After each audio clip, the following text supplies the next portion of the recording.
Hello, ഇന്ന് ഞാൻ വന്നിട്ടുള്ളത് നല്ല അടിപൊളിയായിട്ടുള്ള റെസിപ്പി ആയിട്ടാണ് കേട്ടോ. ഈ ഒരു ഇഫ്താർ സമയത്തൊക്കെ സെർവ് ചെയ്യാൻ പറ്റുന്ന ഒരു ഐറ്റം ആണ്. അപ്പോൾ അതിനായിട്ട് ആദ്യം തന്നെ ഞാൻ 2 കപ്പ് മൈദ എടുത്തിട്ടുണ്ട്. അതിലേക്ക് 1 ടീസ്പൂൺ ഈസ്റ്റും 1.25 ടീസ്പൂണോളം പഞ്ചസാര എടുത്തിട്ടുണ്ട്. പിന്നെ ഇതിനാവശ്യമായിട്ടുള്ള കുറച്ച് ഉപ്പ് എടുത്തിട്ടുണ്ട്. ഇത്രയും ചേർത്തിട്ട് 1 ടീസ്പൂണോളം നെയ്യാണ് ചേർത്ത് കൊടുക്കുന്നത്. അതൊരു നല്ല ഫ്ലേവർ കൊടുക്കുന്നുണ്ട്.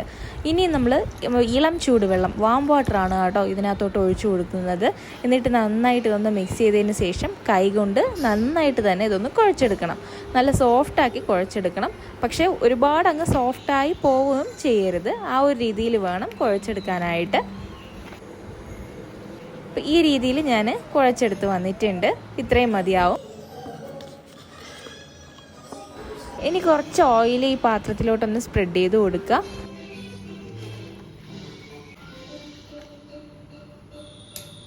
ഇനി ഇതിലോട്ട് മാവ് വെച്ച് കൊടുത്തിട്ട് മാവിൻ്റെ പുറത്തോട്ടും കുറച്ച് ഓയിൽ സ്പ്രെഡ് ചെയ്ത് കൊടുക്കുക. ഓയിൽ എല്ലാ വശത്തും മാവിൻ്റെ എല്ലാ ഭാഗത്തും എത്തുന്ന രീതിയിലൊന്ന് സ്പ്രെഡ് ചെയ്ത് കൊടുക്കുക.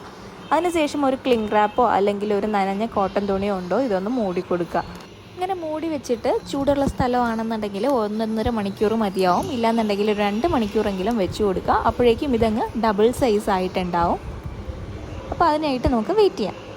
ഇനി ആ ഒരു ടൈമിൽ നമുക്ക് ഇതിൻ്റെ മസാല പ്രിപ്പയർ ചെയ്യാനായിട്ട് ഞാൻ ഒരു 200 ഗ്രാം ബോൺലെസ് ചിക്കനാണ് എടുത്തിട്ടുള്ളത്. അതിലേക്ക് ആവശ്യത്തിനുള്ള ഉപ്പും കുരുമുളക് പൊടി, 1 മുട്ട പൊട്ടിച്ചൊഴിക്കുന്നുണ്ട്. ഇതിലേക്ക് 2 ടേബിൾ സ്പൂൺ കോൺഫ്ലോർ ചേർക്കുന്നുണ്ട്. അതിൻ്റെ കൂടെ തന്നെ ഒരു 3/4 ടേബിൾ സ്പൂണോളം മൈദ ചേർക്കുന്നുണ്ട്. കോൺഫ്ലവറിൻ്റെ അളവ് 1.5 ടേബിൾ സ്പൂൺ ചേർത്താലും മതിയാവും കേട്ടോ. പിന്നെ 1 ടീസ്പൂണോളം സോയാ സോസും 1 ടീസ്പൂണോളം ഇഞ്ചി വെളുത്തുള്ളി പേസ്റ്റും ചേർത്തിട്ട് നന്നായിട്ട് തന്നെ മിക്സ് ചെയ്തെടുക്കുന്നുണ്ട്.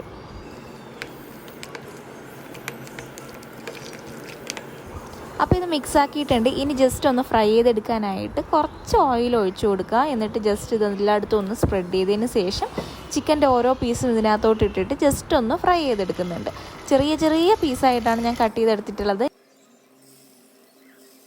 ചെറിയ പീസായിട്ട് കട്ട് ചെയ്തെടുത്തിട്ടുള്ളത് കൊണ്ട് തന്നെ പെട്ടെന്ന് തന്നെ കുക്കായി കിട്ടും. മീഡിയം ഫ്ലെയിമിലിട്ടിട്ടാണ് ഇത് ഫ്രൈ ആക്കി എടുക്കുന്നത്. അപ്പോൾ ഇത് ഞാൻ എല്ലാം ഒന്ന് തിരിച്ചിട്ട് കൊടുക്കണേ.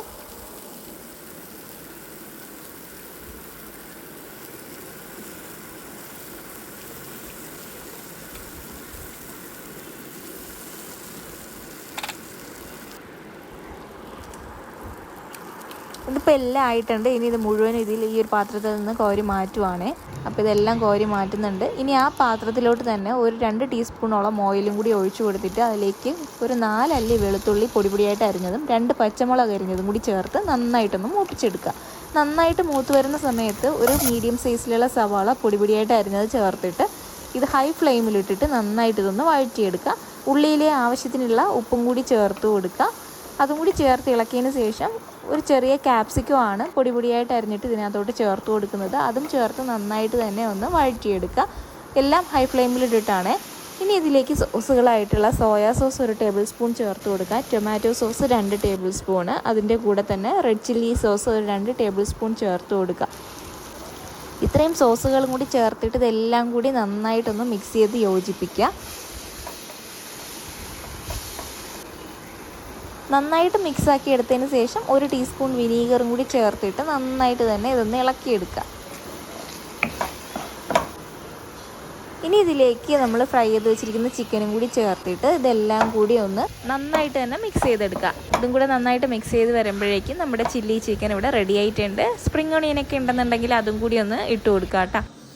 അപ്പോൾ നമ്മുടെ മാവ് ഇവിടെ ഡബിൾ സൈസ് ആയിട്ടുണ്ട്. ഞാനിവിടെ 1 മണിക്കൂറേ വെച്ചിരുന്നുള്ളൂ. അപ്പോഴേക്കും ഈ ഒരു സൈസിലായിട്ടുണ്ട്. അപ്പോൾ നല്ല ചൂടുള്ള ഏരിയ ആണെന്നുണ്ടെങ്കിൽ 1 മണിക്കൂർ വെച്ചാൽ മതി കേട്ടോ. പെട്ടെന്ന് തന്നെ ആയി കിട്ടും. ഇനി ഇത് ടേബിൾ കൗണ്ടറിലോട്ട് ഇട്ടിട്ട് ജസ്റ്റ് ഒന്ന് വരവുക. അതിനുശേഷം ഇത് 2 പോർഷനായിട്ട് കട്ട് ചെയ്തിട്ടാണ് ബാക്കി നമ്മൾ ചെയ്തെടുക്കാനായിട്ട് പോകുന്നത്.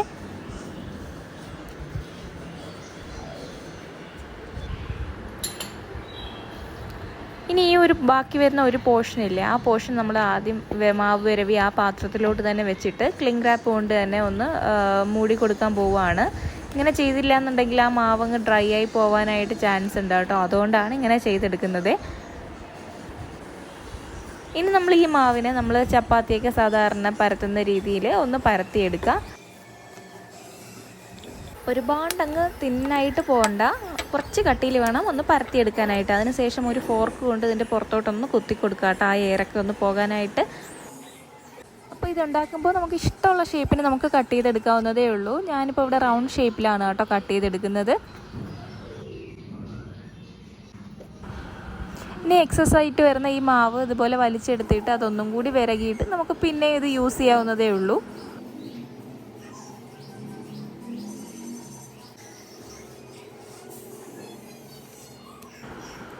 ഇനി ഞാനിവിടെ ഒരു മുട്ടയെടുത്ത് ബീറ്റ് ചെയ്തിട്ടുണ്ട്. അതിലേക്ക് കുറച്ച് കുരുമുളക് പൊടിയും ഉപ്പും ചേർത്തിട്ട് ഒന്നും കൂടി ഒന്ന് ബീറ്റ് ചെയ്ത് കൊടുക്കുക.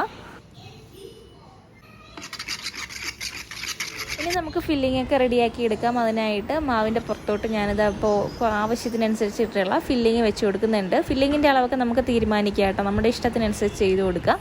ഇനി ഈ ഫില്ലിങ് വെച്ചിട്ട് അതിൻ്റെ പുറത്തോട്ടാണ് അടുത്തതൊന്നും കൂടി എടുത്ത് വെച്ചിട്ട് ഇതുപോലെ സൈഡ് ഇങ്ങനെ പ്രസ് ചെയ്ത് കൊടുത്താൽ അതങ്ങ് ഒട്ടിയിട്ടുണ്ടാവും കേട്ടോ. അപ്പോൾ ഇങ്ങനെ ചെയ്യുമ്പോൾ നമുക്ക് കോൺഫിഡൻസ് ഇല്ലയെന്നുണ്ടെങ്കിൽ ഒരു ഫോർക്ക് ഉപയോഗിച്ച് ഇതിൻ്റെ സൈഡ് ഒന്നും കൂടി ഒന്ന് പ്രസ് ചെയ്ത് കൊടുത്താൽ അത് പിന്നെ അനങ്ങത്തില്ല, അതങ്ങനെ അങ്ങ് ഒട്ടിയിരുന്നുള്ളൂ കേട്ടോ.